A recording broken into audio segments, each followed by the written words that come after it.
So, all in all, is an Ivy League degree actually worth it? That question is very simple, but the answer is very, very complicated. It depends on the person, their career goals, their life goals, and how they believe these sorts of schools will help them achieve those very different goals.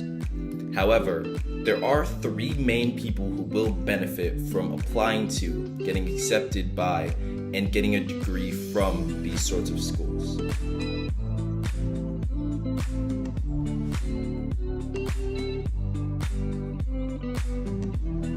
One, anyone going to any of the STEM fields will have a massive advantage if they get their degree from a school like Princeton, Harvard, Stanford, Yale, etc.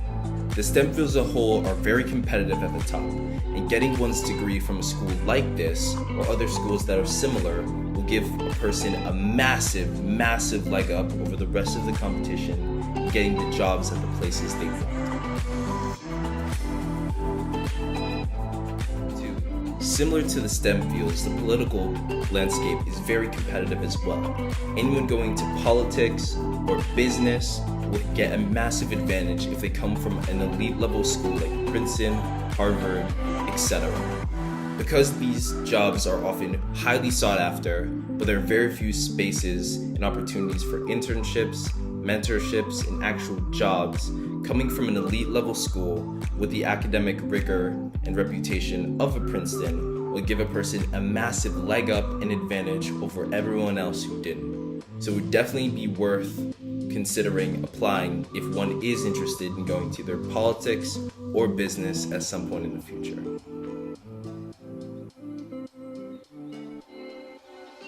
Finally, 3, academia. Coming to school like Princeton will help give a person a substantial leg up in applying to anything in the academic space, as it will give them select choice on the opportunities they want instead of those they have to settle with. When you go to a school like Princeton, there's a certain reputation of its rigor and prestige, and will allow many more opportunities to be open to you and allow a person to have first choice on where they go for their master's degree or PhD, or where they might want to teach as a professor.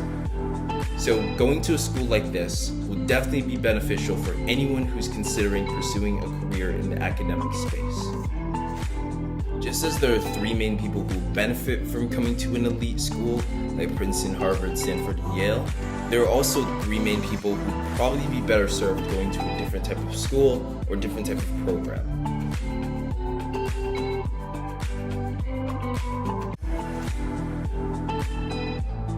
The first type of person who probably wouldn't benefit from going to a school like this are the people who are creatives, who are interested in art, music, and literature.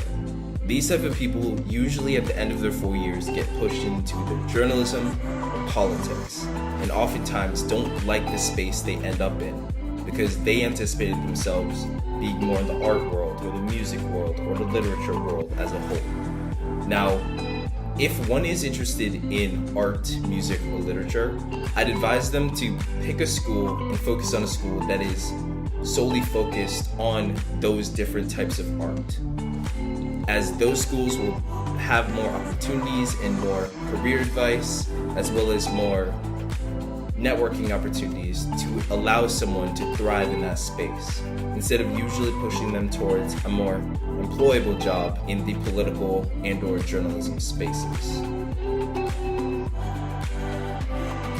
Secondly, anyone who is more entrepreneurial and focused on creating their own business will find it very difficult in a place like this, as for the most part, schools like this gear students towards maximum employability. So someone who's focused on creating their own business, working on their own projects, will find it very difficult in a space like this and find it very difficult to resist the tide of being employed for the most part. If one is interested in being an entrepreneur, starting their own business, out of all the schools in this sort of list, I'd recommend they apply to the University of Pennsylvania and or work on their own business in lieu of going to college. At least trying it out, testing their hand, testing the waters, instead of simply jumping headfirst into a school like this. Now finally, the third type of person who find it very difficult at a school like this, or a school like this wouldn't probably be the best fit for them, are people who learn more hands-on. Now, these sort of students usually struggle at the school, as everything at a school like this is very intellectual. It's very abstract and intellectual and very theory-driven.